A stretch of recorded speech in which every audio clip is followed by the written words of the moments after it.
Have you noticed that the older you get, the less tolerance you have for picking up after everybody else? The socks on the floor, the dishes left in the sink. The man who has lived in the same house for 20 years and still asks you where the paper towels are.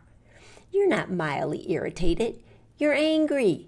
And maybe you're wondering, why does this bother me so much? I used to take care of it all. So why am I now ready to lose my mind over spilled coffee grounds on the counter? Yeah, that's my example. Well, I don't think you're really angry about the coffee. I'm not really angry about the coffee grounds. I think something much bigger has changed. And I can promise that when you see this, I think you're going to understand why you're so fed up and what you can do about it. Hi, I'm Elisa and I'm the Rebel Crone, and around here we like to question everything. So let's question this. Let me tell you about coffee grounds. My partner makes the coffee every morning, and every morning somehow coffee grounds end up on the counter. Now, these are tiny little pieces of coffee. They're not dangerous. They're not threatening the structural integrity of the house. And yet, there are mornings when I see those coffee grounds and I think, are you kidding me? And I know I'm not alone here. Maybe yours isn't coffee. Maybe it's socks or dishes or cupboard doors left open or something sitting 3 inches away from where it belongs. The fact that it's always such little things makes it that much worse. Because now you're not only angry, you're angry at yourself for being angry. Why is this bothering me so much? And that's where I think we make the mistake. We focus on the thing, the coffee grounds, the socks, the dirty glass. But hear me out. Sometimes the thing irritating you is simply where a much bigger frustration has decided to land. And that frustration may have been building for years. Think about how most households actually get organized. Not how we imagine they do, how they really do. 2 people get together. Life starts happening. Jobs, kids or no kids, bills, homes, pets, and somewhere along the way, responsibilities get divided up, sometimes deliberately, but a lot of time one person just starts doing something. Then she keeps doing it. And after 20 years, apparently she has been appointed to the position for life. No interview, no contract, and no retirement plan. And maybe at one point the arrangement actually made sense. Maybe you were home more, maybe he worked longer hours, maybe you were better at certain things, and maybe you simply cared more about whether there was toilet paper in the house or not. Whatever. But here is what happens. Life changes. The children leave, careers change, you work from home, he works from home, you retire, he retires, and suddenly you're both standing in the same house a whole lot more than you used to. But something hasn't changed. And I think this is where a lot of that anger begins. The household changed, but the arrangement didn't. There it is. The household changed, but the arrangement didn't. Just because you've always done something doesn't mean it's your job forever. It may simply mean you've always done it. Those are not the same thing. And I think women especially can get very tangled up here because after enough years of taking care of something, we stop seeing it as an arrangement. We start seeing it as part of who we are. I'm the one who cooks. I'm the one who cleans. I'm the one who remembers. I'm the one who notices. I'm the one who makes sure everybody has what they need.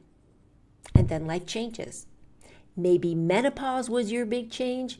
Maybe it was your energy as you got older. Maybe it was your priorities. Maybe you finally have time to paint or write or start your passion business or sit outside and stare absolutely at nothing, which, by the way, is a highly underrated activity. And suddenly, you don't want to spend time doing all the things you've always done. So you get frustrated, and then you get angry, and then you feel guilty about being angry because nobody technically changed the rules when they need to be changed. That's the problem. Nobody changes the rules. When my partner and I started spending more time at home, like all our time at home, we had to figure this out.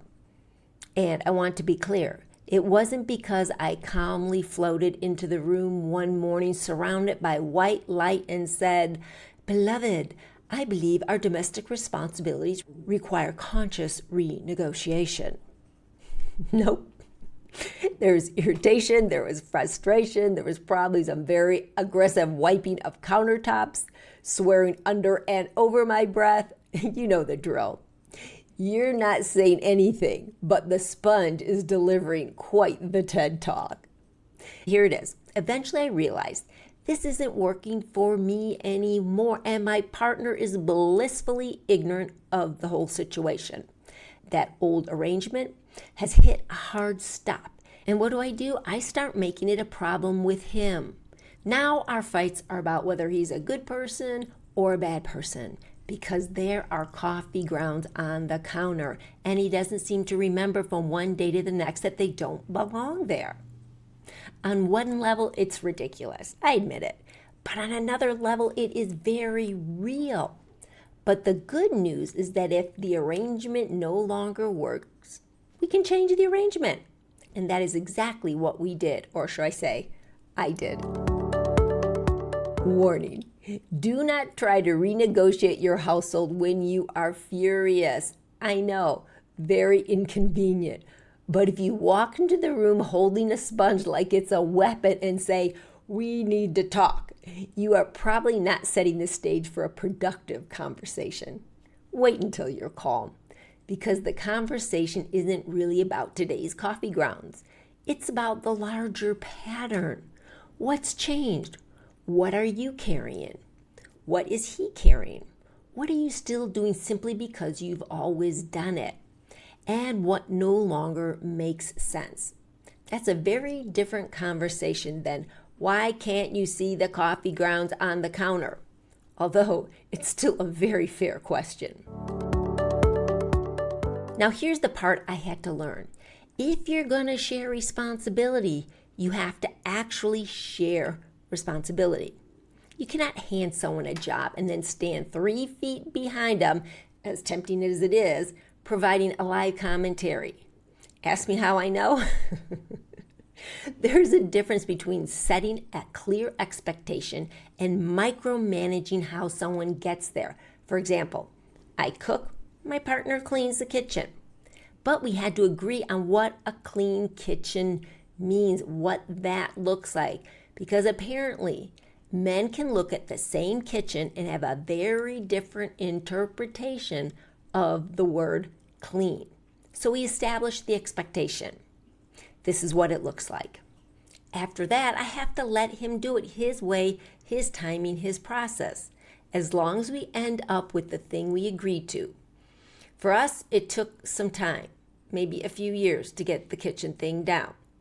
But this is the trap that I found myself in. I accidentally got myself right back into the job I was trying to leave because it was taking him too long, according to me. But here's the problem. If we delegate the task, but keep responsibility for managing the person doing it, congratulations, you are now the director of domestic operations. Same mental load, better title. But that's not shared ownership. If it's your responsibility, own it. If it's his responsibility, let him own it. Now, there are also natural consequences that must be upheld. My partner has a mysterious inability to turn his clothes right side out before putting them in the laundry. I have spent years observing this phenomena. No medical explanation has yet been found. So here's my solution. I wash them exactly as they arrive, inside out. And then I fold them exactly as they were washed, inside out. I'm not angry. I'm not resentful. I'm not standing over the laundry basket wondering why my life has come to this. Those are his clothes. This is his choice. And frankly, I have other things to do. That little shift matters more than it sounds, because every time we automatically step in and take responsibility for something another adult can do, we quietly reinforce the very arrangement we're angry about. Oh, I know. I don't like it either.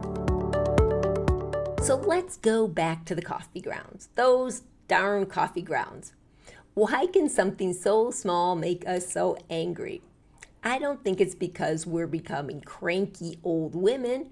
I think because the anger is simply showing us an old arrangement no longer fits the life we're living now, and we haven't consciously changed it. That's all.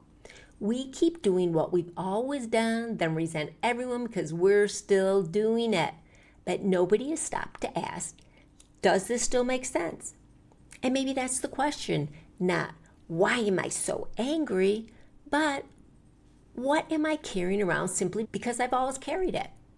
Because your life may have changed, your energy may have changed, your priorities may have changed, you may have changed, and the way your home works is allowed to change with you.